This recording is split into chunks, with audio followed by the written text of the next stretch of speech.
Scared of. So, right, now we're going to do slide karaoke. I'm going to bring Ramon into the mix here. Hello, Ramon. I can't hear you, my dear. I'm muted. I'm sorry. Good morning, everyone. Hello. Good afternoon, depending on where you are. I am so happy to be here. Cool. Right. So we are going to play our first round of slide karaoke just to kind of break up the pace a bit because we don't want to just have talks and panel sessions and all the rest of it. So, Ramon, explain to everybody, please, what slide karaoke is. Absolutely. So what slide karaoke is kind of a game to kind of help with public speaking, motivation, kind of breaking down the nerves of it.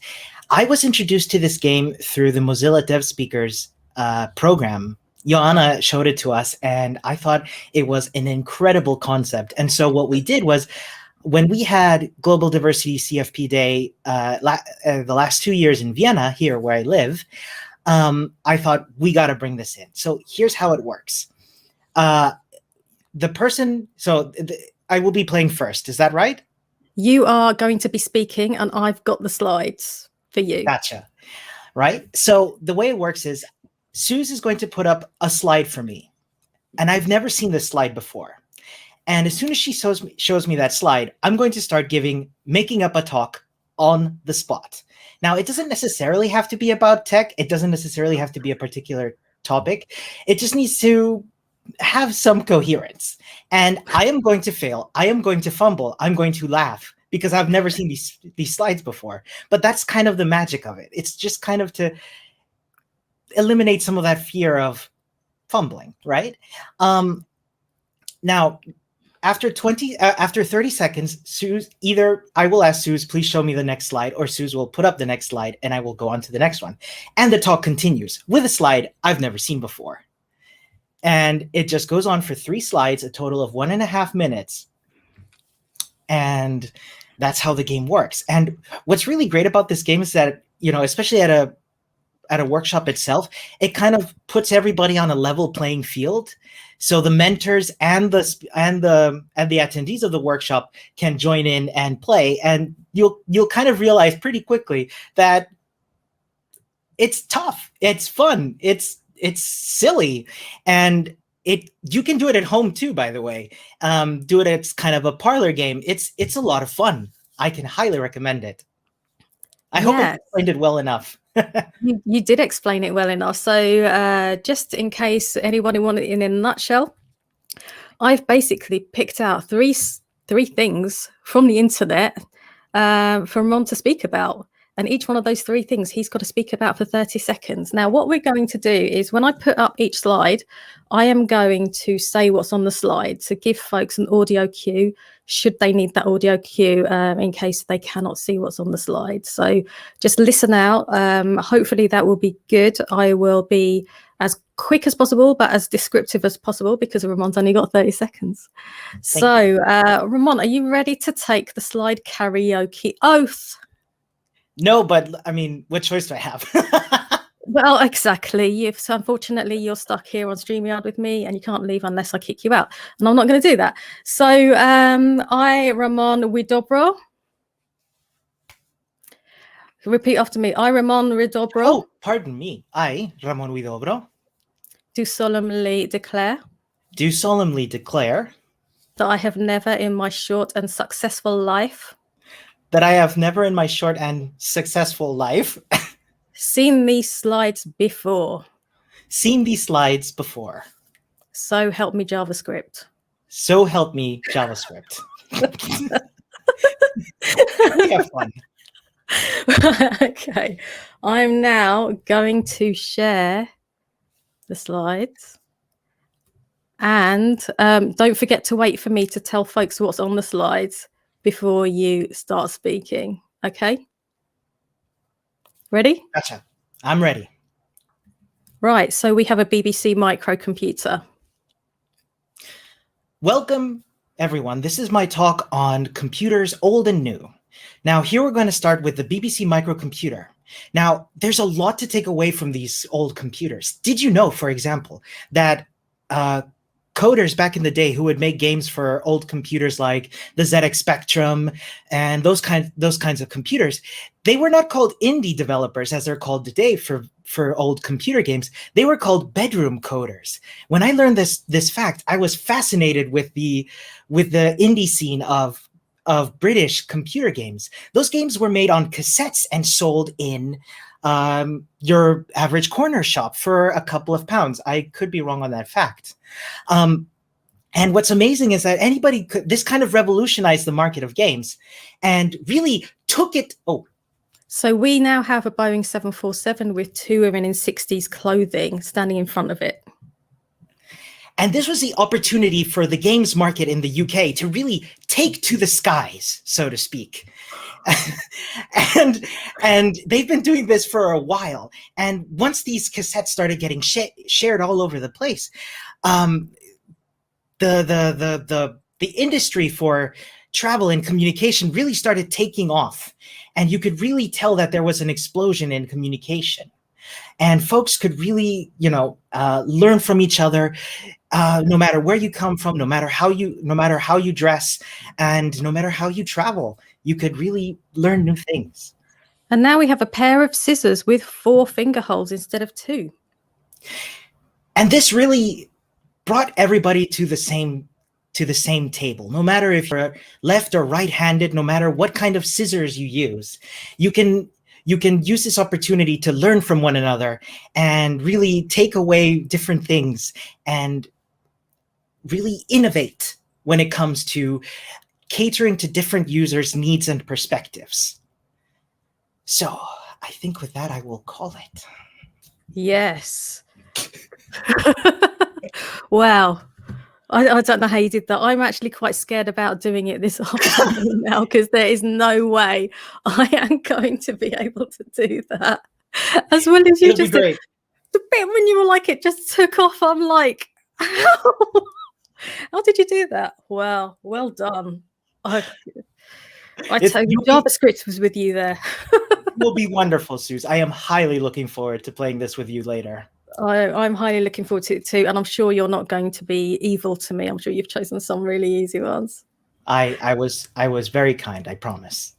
Thank you. Thanks so much, Ramon, for giving up your time. We will see you after lunch when you're going to be talking to us about how to manage your nerves. Thanks so much. Have a wonderful rest of the day, everybody. Do that. Thank you. So for those of you who were not online in the first section of the day, we played this originally and we explained it then, but I will explain it for you for the benefit of you folks who weren't here. So slide karaoke is where you take 3 random slides. You can either make them yourself or you can find them on the internet or whatever, and you don't show them to the other person until the point at which you're playing this said karaoke game. And the person who is unaware of the content of the slides is shown them, and they get 30 seconds to talk about what's on each slide. So it's a 1.5 minute talk, completely on the fly. Ramon is a pro. He discovered this at the meetups. He aced it this morning. I don't know how he segued from BBC Micro to the Boeing 747 to a pair of scissors with 4 finger holes. Like, please. It was great fun. I have no chance. So earlier on, I chose the slides for Ramon. Now he's chosen the slides for me. This is a great game to play just like at home. It's locked down. We're looking for more ways to get entertained. It's a great way to kind of like get over your nerves as well. Bring it to your meetups and do it there. And it should increase your confidence in public speaking. So I think I explained that right, didn't I? Absolutely. This is great fun. And may I say, Suze, you are going to be wonderful. And it's going to be a lot of fun. And before Suze starts talking for each slide, I'm just going to briefly describe what's on them for the folks for folks at home. So each segue between one slide to another will be me briefly describing what folks see on screen. Yep. And yeah, are you ready, Suze? No, but we've got a schedule here, so we've got to get it done. So this morning, Suze, you made me take an oath. I did. Yeah, that was an element of surprise. We didn't discuss that. Sorry, Ramon. I just threw that on you, but I knew you would take it in good humor. Absolutely. But now I need you to take it in kind as well. So if you would please one hand on your heart, the other one up. I, Suze I, Shardlow, Suze Shardlow, do solemnly declare do solemnly declare that I have never seen these slides before. that I've never seen these slides before. So help me JavaScript. So help me JavaScript. Well, when your oath, it said never ever in my short but successful life. Oh my goodness, I'm sorry. I'm paraphrasing it wrong. let me just add. Let me add it again. Oh, while I'm doing that. Yeah. Don't forget the hashtag, people. Yeah. I, Suze Shardlow, I, Suze Shardlow, in my short and successful life, in my longer than Ramon, but still quite short but successful life, do solemnly declare that I have never seen these slides before. I've never seen these slides before. So help me JavaScript. So help me JavaScript. Are you ready? Let's go. I'm sharing my slides now. Cool. So folks, what you see here is a person holding up a cube about the size of that person and trying to put it into giant round pegs. So you've heard the phrase, a square peg doesn't go into a round hole. And we can see from illustrations like this that is actually the case. Like Ramon said, there's somebody who's desperately trying to get a cube into a round hole. It just won't fit. But what that doesn't mean is that you shouldn't try new things. Always keep that growth mindset like we discussed earlier. It's not I can't do it. It's just that I can't do it yet. Always bear that in mind, especially in your public speaking journey. I don't even know how long 30 seconds is. These kind of illustrations freak me out a bit because they're so fake and they're not like real people. So it's like a cartoon person and a very futuristic looking turquoise mesh with holes in. It's got a bit of a dystopian look to it. Yeah, on a diving board. So just dive into your public speaking journey. So the next slide is a desktop with is the top of a desk with a camera and a bucket of pens, as well as a laptop with written in letters the word 7.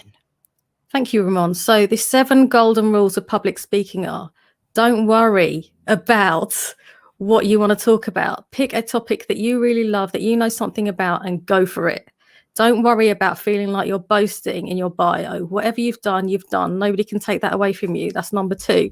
Number 3, I'm probably not going to get through them all. Number 3 is don't worry about rejection. Everyone gets rejected, even me and Ramon, and we've had short and successful lives. Number 4 is come to GDCFP Day and come away with a bio and some talk topics. Sorry, Suze. That's all right. The next slide is a capybara in a kiddie pool surrounded by puppies.